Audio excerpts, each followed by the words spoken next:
Imagine losing your husband, then finding out his best friend might have been stealing from you both. I'm Kate, and my life flipped upside down when I dug into his old phone and heard a secret that changed everything. Then, just when I thought I had answers, a truck roared out of nowhere, and someone hit the dirt. Stick around to find out who's hiding what in this wild ride of trust, betrayal, and a twist that'll leave you speechless. Hey, before we jump into this tale, drop a comment with where you're tuning in from and hit that subscribe button. Ready? Let's roll. I stood by the living room window of my little house in Bakersville, Tennessee, staring out at the empty street. It was past midnight, and the quiet was pressing down on me like a heavy quilt. My husband, Ethan, had been gone for just a week, 35 years old, taken out by a sudden heart attack, or so the doctors said. I'm 32, and here I was, alone in this place we'd built together, the walls still echoing with his laughter. But that night, my mind wasn't on Ethan. It was on Jake, his best friend and our financial advisor. He'd come over earlier with a stack of papers, saying we needed to sort out the mess Ethan left behind. Bills, savings, all that grown-up stuff I'd never paid much attention to. I'd poured us some coffee, and we sat at the kitchen table, the air thick with numbers and silence. Jake's 37, a little older than Ethan, with this easy way about him that always made me feel like he had everything under control. I'd known him for years, ever since Ethan introduced us at a barbecue down by the creek. Back then, I was just the wife, the one who smiled and brought out the potato salad. But tonight felt different. He slid a pen across the table, and when our fingers brushed, I froze. My stomach flipped. Not the bad kind, but the kind that makes you wonder what's wrong with you. I looked up, and his eyes locked on mine for a beat too long. Neither of us said anything, but the room got smaller, the coffee mugs steaming between us like some kind of barrier we both wanted to knock over. I stood up to clear the table, just to move, to shake off whatever that was. He followed, offering to help, and suddenly he was right there, close enough that I could smell the faint cedar of his cologne. My hands shook as I set the mugs in the sink. You okay, Kate? He asked, his voice low, rough around the edges. I nodded, but I wasn't.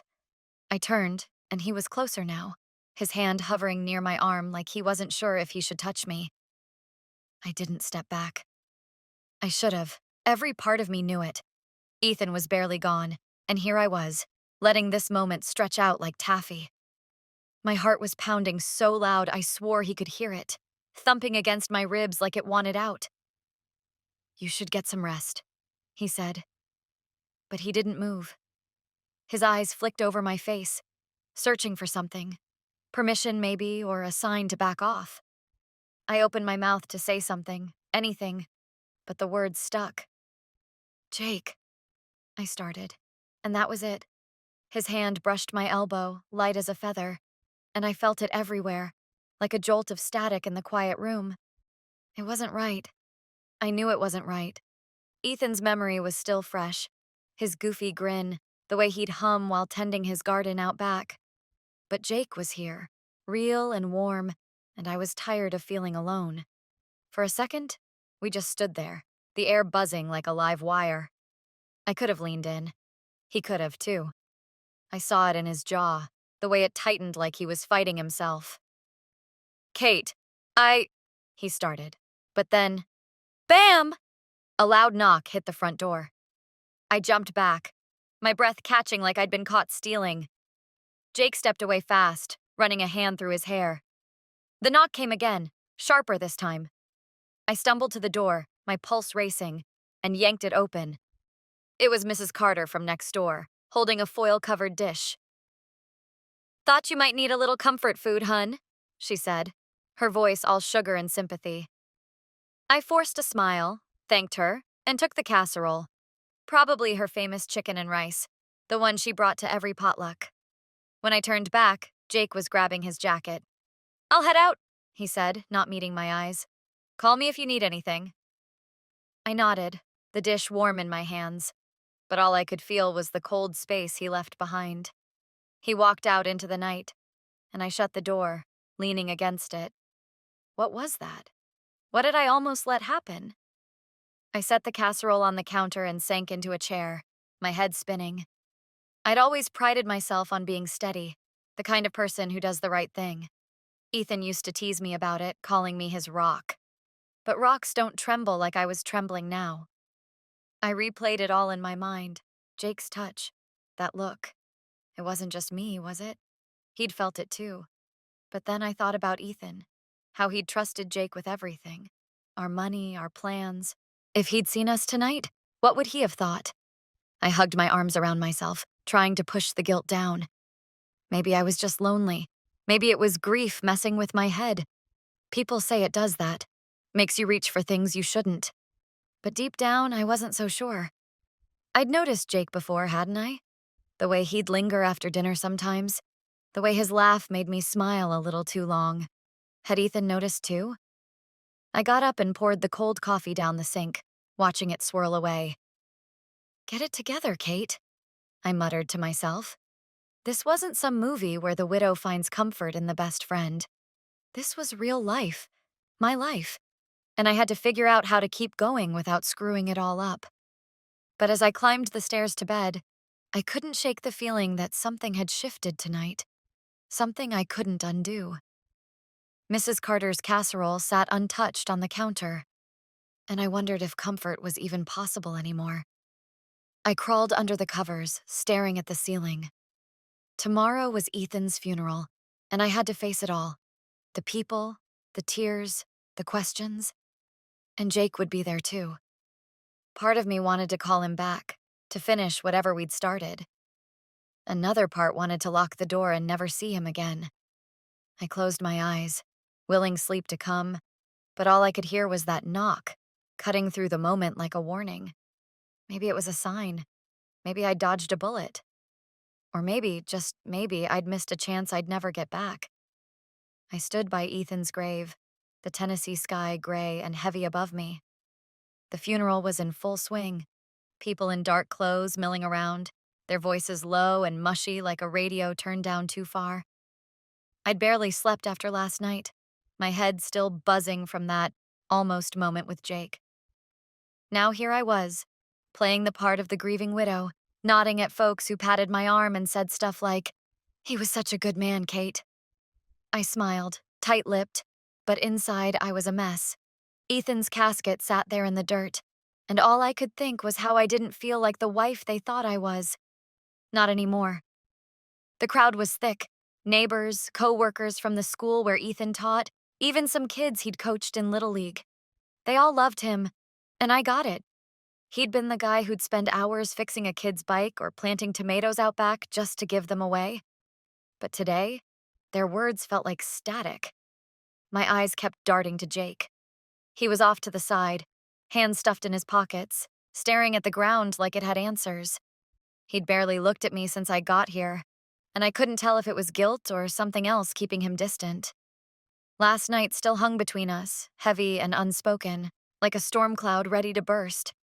I adjusted my scarf, trying to focus on the preacher's voice, something about peace and eternal rest. But then I felt it. A prick on the back of my neck, like someone was staring hard. I turned my head just a little, scanning the faces, and that's when I saw Tom. Ethan's younger brother, 29, all lanky and quiet, stood near the back, half hidden by the crowd. His eyes were locked on me, sharp and unblinking. My stomach dropped. Tom wasn't like Ethan. He didn't fill a room with warmth. He watched, listened, noticed things. And right now, that look he was giving me sent a chill straight through my bones. I turned back quick, pretending I hadn't seen him, but my heart was thumping loud enough to drown out the preacher. Did he know something? Had Ethan said anything to him? I'd always figured Tom was harmless, just the kid brother who showed up for holidays and left early. But now I wasn't so sure. The service wrapped up fast, people tossing flowers on the casket, murmuring their goodbyes. I stayed put, letting the crowd thin out. I needed air, space, something to clear my head. Jake was still by the grave, and I knew I had to talk to him. Last night couldn't just sit there like an open wound. I walked over, my boots sinking into the damp grass. "Jake," I said, keeping my voice soft so no one else would hear. He tensed up, his shoulders going stiff, but he didn't look at me. "We shouldn't talk here," he said, quick and clipped, like he was shutting a door. I frowned. "Why not? What's going on with you?" He finally met my eyes, and there was something there. Worry, maybe, or fear. Just, "Not here, Kate. Too many people." He glanced around, and I followed his gaze. Most folks were heading to their cars, but Tom was still there, lingering, watching us now. My throat tightened. "Okay, fine. Come by later then," I said, trying to sound casual even though my insides were twisting. Jake hesitated, then gave a small nod before walking off toward the parking lot. I watched him go, his head down, hands still in his pockets. What was he hiding? Or was I just paranoid, seeing shadows where there weren't any? I rubbed my arms, the chill of the day sinking in deeper than it should have. Ethan was gone, and I was supposed to be mourning him, not chasing ghosts. Or worse, chasing Jake. The cemetery emptied out fast after that. I stayed a minute longer, staring at the mound of dirt covering Ethan.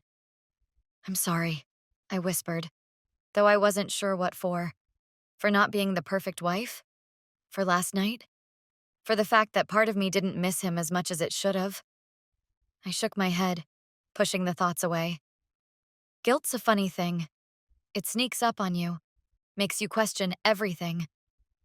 Maybe I was just tired, or maybe I'd been lying to myself longer than I wanted to admit. As I turned to leave, I caught Tom's eye again. He was closer now, leaning against a tree, arms crossed. He didn't say anything, just stared, and I felt like a bug under a magnifying glass. "You doing okay, Kate?" he called out, his voice flat. I forced a smile. "Yeah, Tom. Thanks for coming." He nodded, but that look didn't budge. It was like he was waiting for me to slip up, to say something I shouldn't. I walked away fast, my pulse racing. What did he know? Had Ethan told him about us? About me and Jake?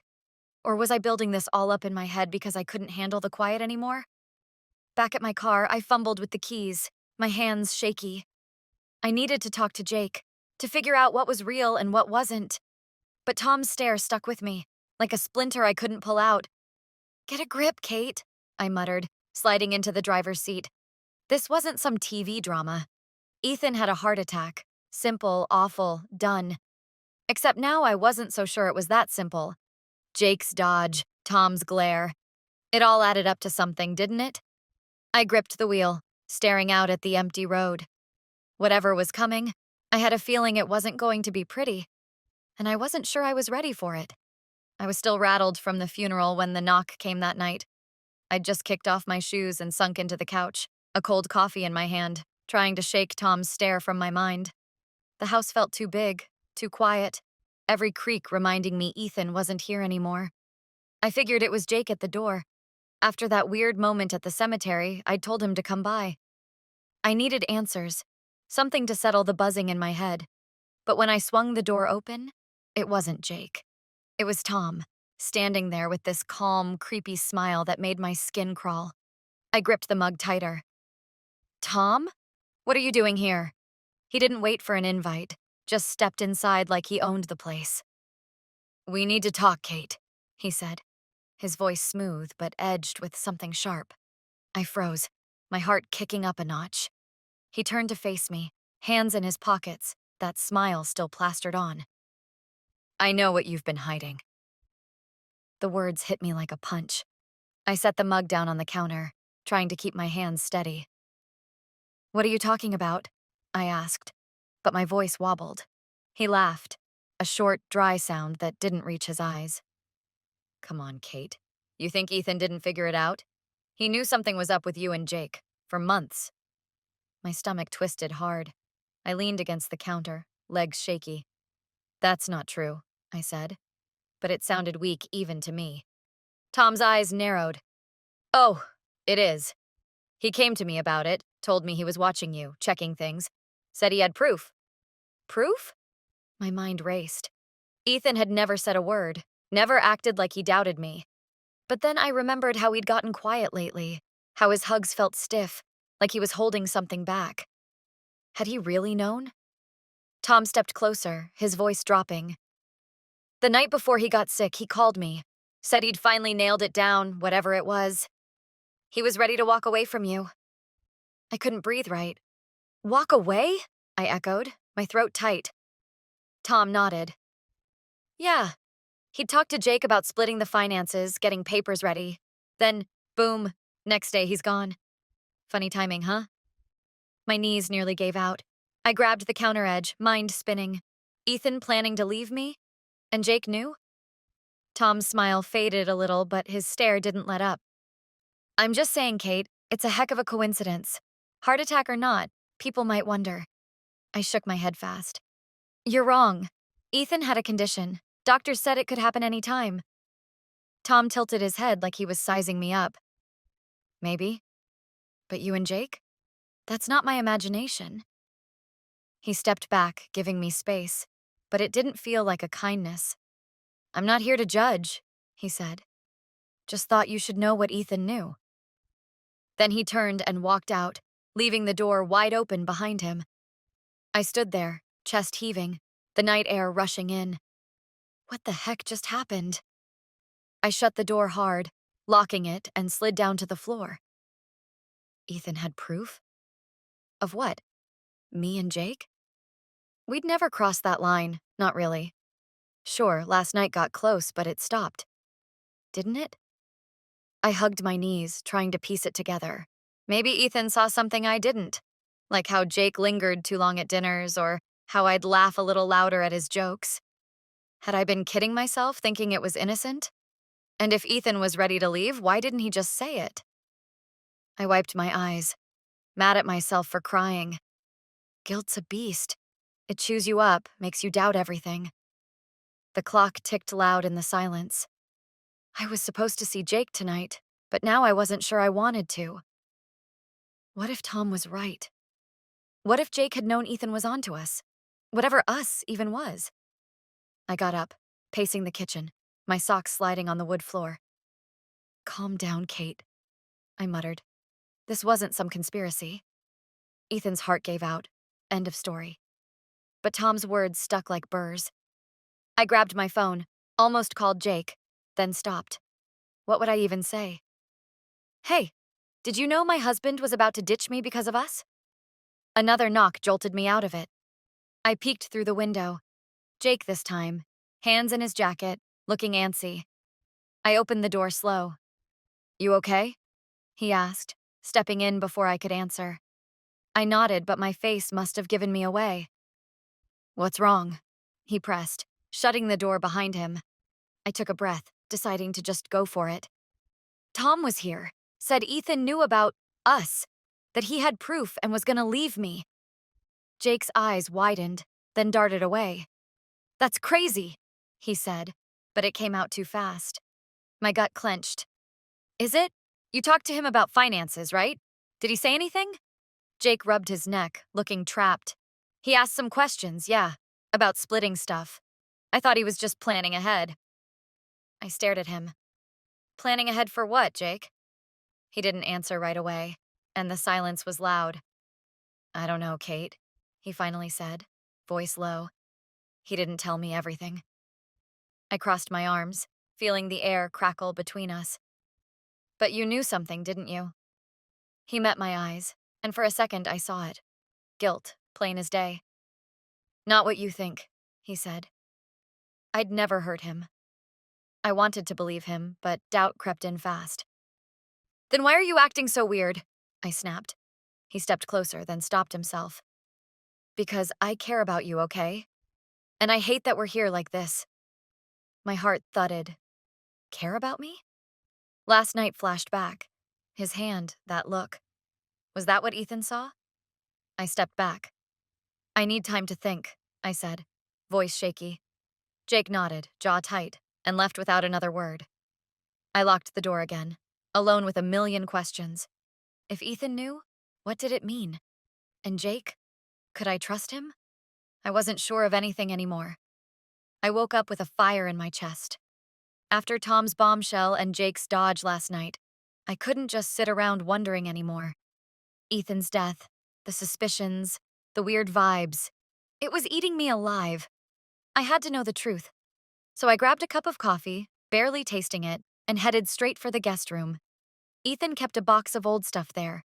Papers, gadgets, junk he never threw out. I dug through it fast, my hands shaking, until I found his old phone tucked under a stack of receipts. It was one of those cheap flip ones he used for emergencies, dead as a doornail. I plugged it in, pacing while it charged, my mind racing with what Tom had said. Proof? Divorce? Jake. When the screen finally flickered on, I punched in his PIN, our anniversary, 0618, and there it was, a single voice memo, recorded the day before he died. I hit play, and Ethan's voice filled the room, shaky but clear. Kate, if you're hearing this, something's wrong. I've been checking the accounts. Jake's been moving money, thousands, maybe more. He knows I'm onto him. If anything happens, don't trust him. My stomach dropped. I replayed it, his words slicing through me. Moving money? Ethan thought Jake was hiding something big, and now he was gone. My hands went cold. Was this the proof Tom meant? I couldn't sit still. I grabbed my keys and drove straight to Jake's office in downtown Bakersville, the little brick building next to the diner. The whole ride, my head was spinning. Jake had been Ethan's rock, our rock. He'd handled our savings, our mortgage, everything. If he'd been siphoning cash, what else had he done? I pulled into the lot, heart pounding, and marched inside. But the place was a ghost town. His desk was cleared out, no papers, no laptop. The receptionist, a sweet lady named Linda, looked up from her crossword. Oh, hun, Jake's gone. Quit yesterday, packed up and left town. Didn't say where. I stared at her, my mouth dry. Gone? Just like that? She nodded, shrugging. Said he needed a fresh start. Real sudden, if you ask me. I stumbled back to my car, legs wobbly. Jake? Gone? After everything? I sat there, gripping the wheel, trying to breathe. He'd run. Why run if he wasn't hiding something? Ethan's voice echoed in my head. Don't trust him. I wanted to scream. Had Jake played me this whole time? That night at my house? The funeral? Was it all an act? My phone buzzed, snapping me out of it. Tom's name lit up the screen. I answered fast. Kate, I found something in Ethan's files, he said, his voice low, urgent. Bank statements? Weird transfers? Jake's signature's all over them. Meet me at the old warehouse on Route 12 in an hour. I didn't hesitate. I'll be there. I hung up, my pulse racing. The warehouse was this rundown spot Ethan used to store tools. Remote, quiet, perfect for whatever Tom had in mind. I drove over, the road blurring past, my gut telling me this was it. Answers. Finally. When I got there, Tom's truck was already parked out front, dust still settling around it. The warehouse loomed dark and rusty, windows cracked, the air thick with that damp Tennessee smell. I stepped inside, my sneakers crunching on gravel. Tom? I called. He came out from behind a stack of crates, holding a folder. Over here, he said, waving me closer. I walked up, my nerves on edge. What did you find? He handed me the papers, bank records, dates, amounts. Thousands moved to some account I'd never seen, all signed by Jake. Ethan caught this a week before, Tom said. He was going to confront him. I flipped through, my hands trembling. Jake's gone, I said, voice tight. Left town yesterday. Tom's eyes narrowed. Figures? Probably knew the heat was on. I shook my head, still processing. But why? Ethan trusted him. Tom shrugged. Money makes people do crazy stuff, Kate. Maybe he thought he'd get away clean. I looked at him, his face steady, calm, too calm. Something clicked. How'd you get these so fast? I asked, stepping back. He blinked, caught off guard. Ethan gave me copies, just in case. I stared at him, the papers heavy in my hands. In case of what, Tom? You've been on this from the jump, showing up, digging around. How do I know you're not in on it? His jaw tightened. You're reaching, Kate. I'm just trying to help. But his tone shifted, a little too sharp. My heart thudded. I clutched the folder tighter, backing toward the door. I need to think, I said, turning to go. He didn't stop me, just watched, his silence louder than words. I made it to my car, slamming the door and locking it. My phone was still in my hand. Ethan's memo burned into my brain. Jake was dirty. That much was clear. But Tom? He knew too much, moved too quick. I started the engine, peeling out, my mind a mess. I'd lost Ethan, maybe Jake too, and now Tom was a question mark. I needed to get home, figure this out, call someone, anyone. The road stretched ahead, empty, my headlights cutting through the dusk. I glanced at the folder on the seat, then back up. A figure stepped into the road, Jake, his face pale, eyes wild. I slammed the brakes, tires screeching, my heart in my throat. He raised a hand like he wanted to talk, but before I could react, headlights flared behind me. I whipped around. Another car, barreling fast. Tom's truck. It swerved past, clipping Jake hard with its mirror. He went down, rolling off the pavement, and Tom didn't stop, just sped into the night. I screamed, fumbling for my phone, but it slipped, clattering to the floor. Jake wasn't moving. Tom was gone, and I was alone, shaking, with no idea who to trust, or if I'd just seen the truth crash right in front of me. If you loved this, give it a thumbs up, subscribe, drop a comment, and pass it along to your buddies. This is an artistic and fictional creation intended for both entertainment and educational purposes. Any resemblance to actual people or events is purely coincidental. Some scenes and dialogues in the video are part of a dramatized performance and incorporate elements of grotesque, satire, and exaggeration. The creator stands against discrimination, violence, and hatred. This channel fully complies with YouTube's policies and does not infringe upon copyright laws.